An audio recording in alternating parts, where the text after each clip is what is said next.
Hello friends, welcome to my YouTube channel perfect English classes. दोस्तों, हम जब हिंदी भाषा बोलते हैं तो उसमें न जाने कितने शब्दों का इस्तेमाल करते हैं। क्या आपको पता है इन सभी शब्दों के अलग अलग नाम हैं? शायद आप में से कुछ लोगों को पता होगा, कुछ को नहीं पता है। लेकिन चूँकि हिंदी हमारी मातृभाषा है, इसलिए हमें इस बात को जानने की या सीखने की कोई ज़्यादा आवश्यकता भी नहीं है।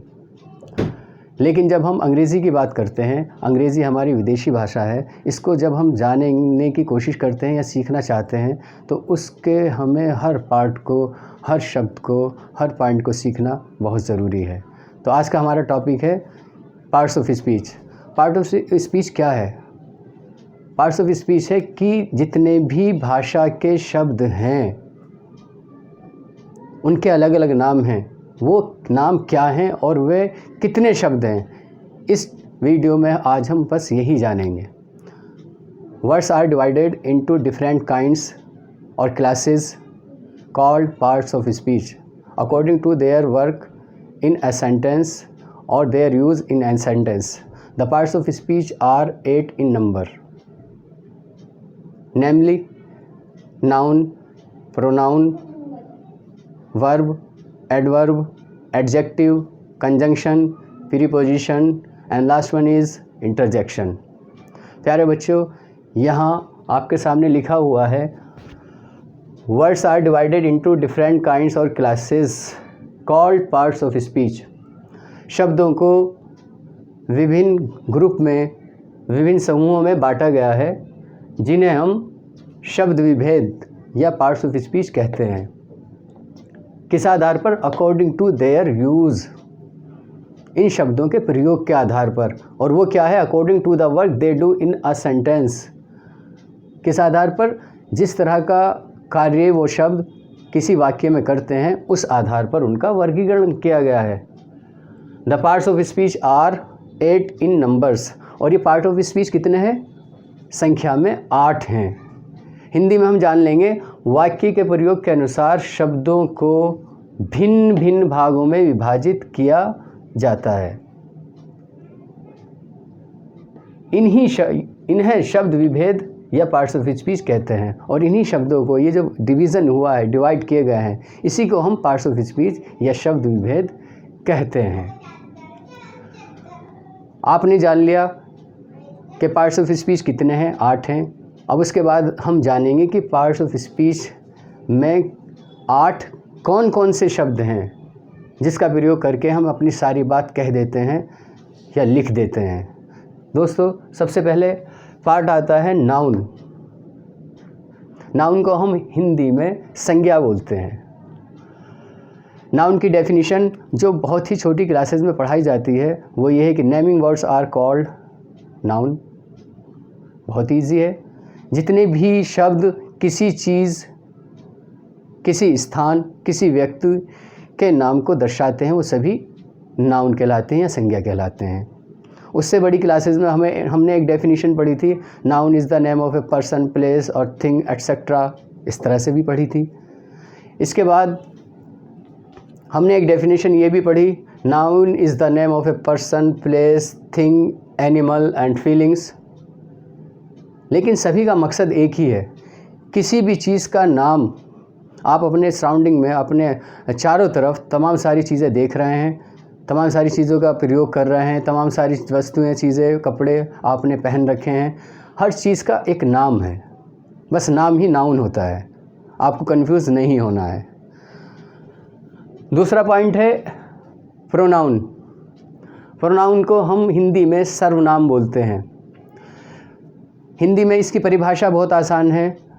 संज्ञा शब्दों के स्थान पर प्रयोग होने वाले शब्दों को हम सर्वनाम बोलते हैं। इंग्लिश में हम कहेंगे a pronoun is a word which is used in place of a noun. सर्वनाम एक ऐसा शब्द है जो संज्ञा शब्द के स्थान पर बोला जाता है।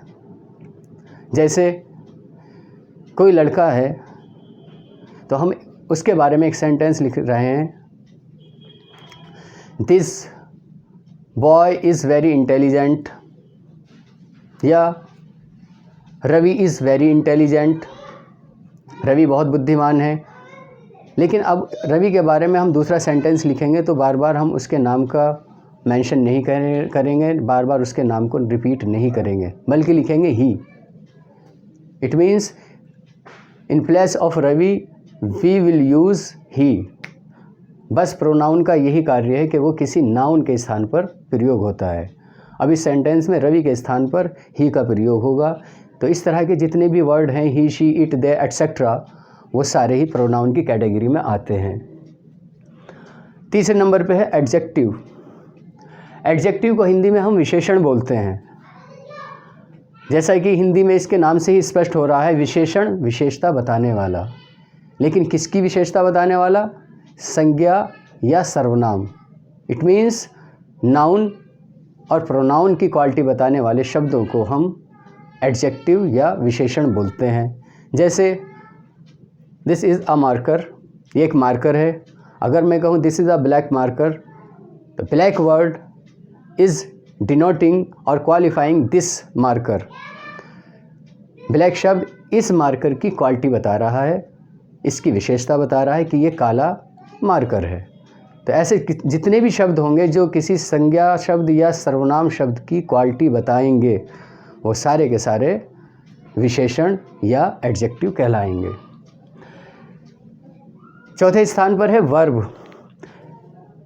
देखिए, हमारी स्पीच का या हमारे टेक्स्ट का जो भी कुछ हम लिख रहे हैं, सबसे महत्वपूर्ण शब्द जो है वो है वर्ब, जिसको हम हिंदी में क्रिया बोलते हैं। आपको ये जानकर आश्चर्य होगा कि क्रिया के बिना हम किसी भी सेंटेंस के संरचना के बारे में कल्पना कर ही नहीं सकते। We can't form any sentence without a verb.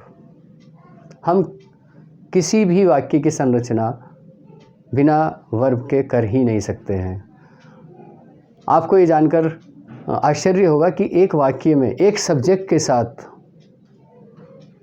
3 verb का प्रयोग हो सकता है एक ही वाक्य में। जैसा आपको पता है कि प्रेजेंट परफेक्ट कंटिन्यूअस टेंस में हम हैज़ भी इस्तेमाल करते हैं, बीन भी, और मेन वर्ब्स की फर्स्ट फॉर्म आईएनजी ऐड करके इस्तेमाल करते हैं। जैसा आप कहना चाहें कि सूर्य सुबह से उग रहा है, तो आप कहते हैं the sun has been rising since morning. इस सेंटेंस में आपने देखा कि हैज़ भी वर्ब है, बीन भी वर्ब है और मैन वर्ब है राइजिंग।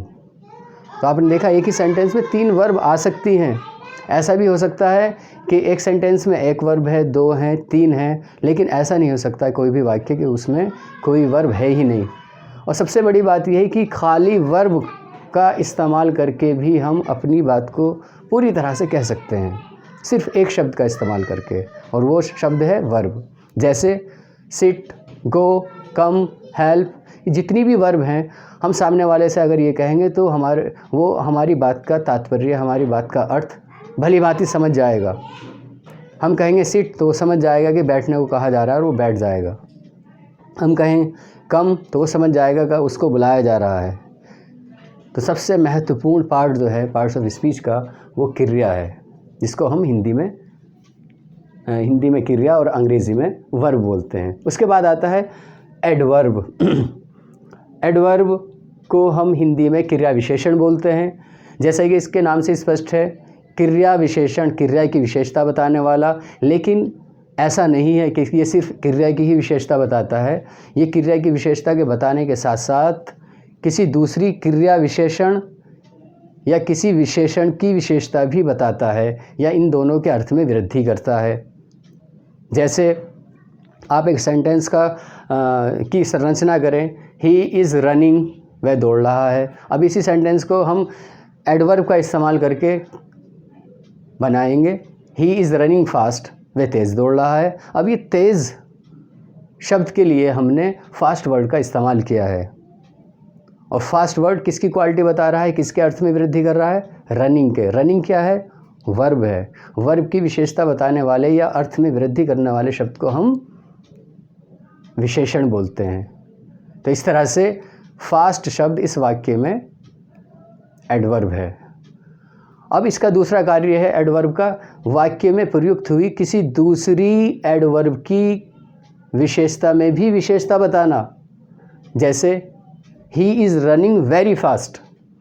अभी आपने देखा, हमने पहला सेंटेंस बोला था ही इज़ रनिंग फास्ट, उसके बाद बोल रहे हैं he is running very fast. अब ये जो वेरी शब्द है वो फास्ट के अर्थ में भी वृद्धि कर रहा है, फास्ट के अर्थ में कुछ बढ़ा रहा है, तो ये भी एडवर्ब है, क्योंकि एडवर्ब का ये कार्य भी है कि वो किसी दूसरी एडवर्ब के अर्थ में भी वृद्धि करती है या करता है। एडवर्ब का कार्य विशेषण के अर्थ में भी वृद्धि करना होता है। जैसे अभी आप कहें, एक सेंटेंस बनाएं, ही इज़ इंटेलिजेंट, वह बुद्धिमान है। इस वाक्य में इंटेलिजेंट शब्द ही जो प्रोनाउन है उसकी क्वालिटी बता रहा है, और आप सभी को ज्ञात होगा, आप सभी को पता होगा कि ही प्रोनाउन है, और नाउन या प्रोनाउन की क्वालिटी बताने वाले शब्दों को हम एडजेक्टिव बोलते हैं। अब हम दूसरा सेंटेंस बनाते हैं, ही इज़ वेरी इंटेलिजेंट, वह बहुत बुद्धिमान है। अब इसमें बुद्धिमान शब्द जो एडजेक्टिव था उसकी क्वालिटी बताने के लिए हमने वेरी शब्द का इस्तेमाल किया, वह बहुत बुद्धिमान है। तो ऐसा कोई शब्द जो किसी एडजेक्टिव या विशेषण के अर्थ में वृद्धि करे या कुछ बढ़ाए, उसको भी हम एडवर्ब या क्रिया विशेषण बोलते हैं। प्रीपोजिशन संबंध सूचक शब्द, जैसे कि इसके नाम से ही पता चल रहा है, पोजीशन स्थिति, स्थान। प्रीपोजिशन एक ऐसा शब्द है जो किसी संज्ञा के साथ आकर उस संज्ञा शब्द का उसी वाक्य के अंदर प्रयोग हुए किसी दूसरे संज्ञा शब्द के साथ संबंध स्थापित करना, संबंध बताना होता है। इंग्लिश में हम कह सकते हैं, preposition is a word which comes with a noun or pronoun to show its relation with some other noun or pronoun of the same sentence. Preposition किसी संज्ञा शब्द के साथ आकर उस संज्ञा शब्द का संबंध किसी दूसरे संज्ञा शब्द से दर्शाता है। जैसे आप बोलते हैं, the cat is jumping upon the table. In this sentence there are two nouns, the cat and the other one is table, and its relation must be shown by upon। इन दोनों नाउन का संबंध को दर्शाने के लिए हमने इस वाक्य में अपॉन शब्द का प्रयोग किया है। बिल्ली और टेबल के संबंध को दर्शाने के लिए अपॉन शब्द का प्रयोग किया गया है। इस तरह के जितने भी शब्द होंगे जो दो नाउन या प्रोनाउन के संबंध को प्रकट करेंगे, वो सभी प्रीपोजिशन कहलाएंगे। उसके बाद आता है कंजंक्शन, जिसे हम बोलते हैं संयोजक, कनेक्टर। कनेक्टर का मतलब होता है जोड़ना, ज्वाइन करना। Conjunction is a word which is used to join two words, two phrases और टू सेंटेंसेस। संयोजक एक ऐसा शब्द है जो दो शब्दों, दो वाक्यांशों या दो वाक्यों को जोड़ता है या जोड़ने का कार्य करता है। जैसे दिन रात, डे एंड नाइट, राम और श्याम, राम एंड श्याम, सुबह और शाम, मॉर्निंग एंड इवनिंग एट्सेट्रा। इसी तरह से सुबह से शाम तक, या सुबह में भी शाम में भी, in the morning and in the evening. तो ये फ्रेज़ हो गया।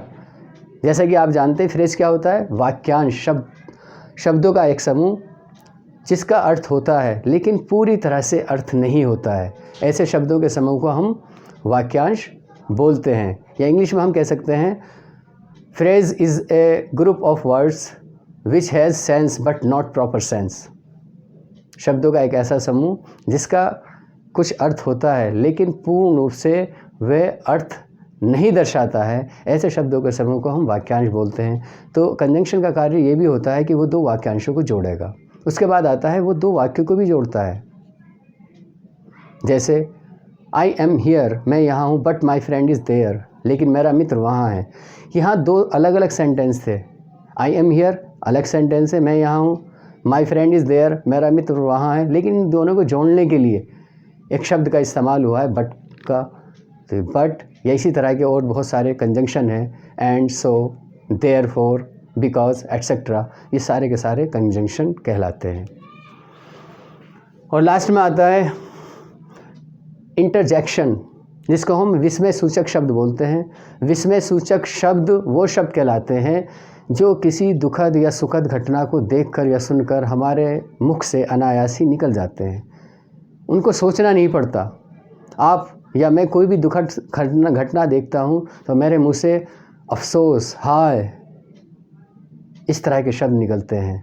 कोई अच्छी खबर सुनता हूँ या देखता हूँ तो एकदम से मेरे मुंह से निकलता well done, wow, excellent, wonderful. ये सारे के सारे शब्द इंटरजेक्शन है। तो दोस्तों, आज मैंने इस वीडियो में पार्ट्स ऑफ स्पीच के बारे में संक्षिप्त रूप में सभी पार्ट्स के बारे में थोड़ा थोड़ा बताया है। आने वाले वीडियो में पार्ट्स ऑफ स्पीच के हर पार्ट के बारे में डिटेल से बताया जाएगा।